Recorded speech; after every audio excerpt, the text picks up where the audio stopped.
And now we're along with our YHC weather intern, Angie Hutchings. And Angie, it's finally a privilege to talk to you. How are you? I'm great, thank you.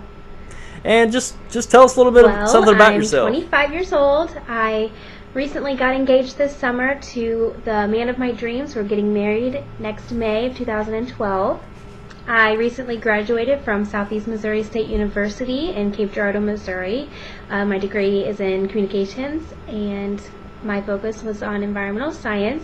I'm currently a student at Mississippi State University. My degree will be in broadcast meteorology. I'll graduate within the next couple of years.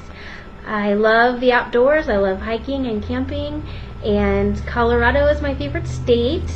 And something that I want most of all is to be on the show Survivor. That has always been a dream of mine. I really think I could win Sole Survivor and win $1 million. But yeah, that's a little bit about me.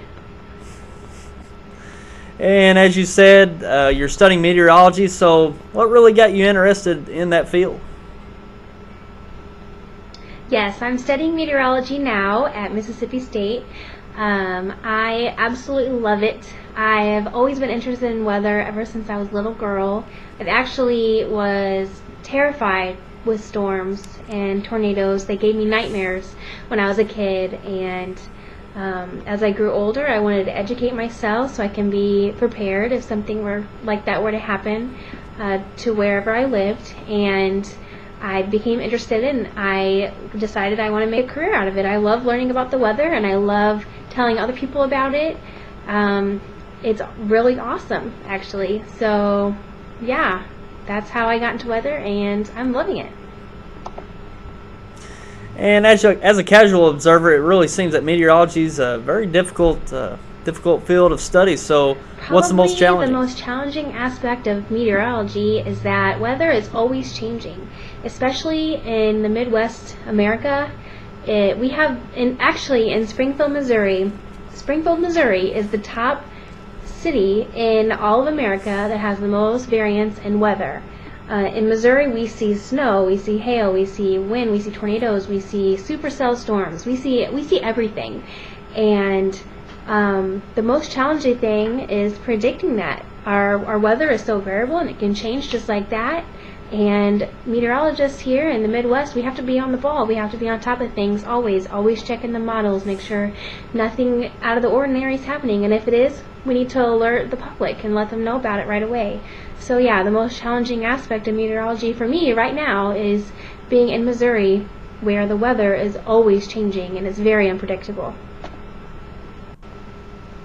And you're out there in Springfield. I know there's been a lot that's happened over in that area around Joplin especially. So what experiences have you had? Yeah, last summer I was able to be an intern at KSPR 33. It's the ABC news affiliate here in Springfield. And, during the summer the Joplin tornado hit, and they allowed me to go down there with the news reporters. Just 2 days after the tornado hit. I got to go there twice, actually, 2 days and then 5 days after. And when I got there, if you've ever seen a disaster movie, that's exactly what it looked like. It was so unreal. The devastation stretched for miles. Like, one spot in the middle of town, you just look 360 and it's nothing but like a wasteland. Everybody was outside. There were people crying. There were banners hanging up saying, "My son or daughter's lost. Call this number if found." One cool thing though was there were American flags hanging up everywhere, and I thought that was a really cool sight to see. That through this devastation, that the city of Joplin came together, and we're still proud to be American. And everybody was helping each other. People are helping each other rebuild their homes, and there were search parties for everybody, helping your neighbors that you've never met before, but because of this tornado, people were reaching out and helping each other. And I recently went there again a few weeks ago, and it looks a lot different. A lot of it has been cleaned up. Right now it just looks like fields. Like, all the houses that were torn down, they're all cleaned up.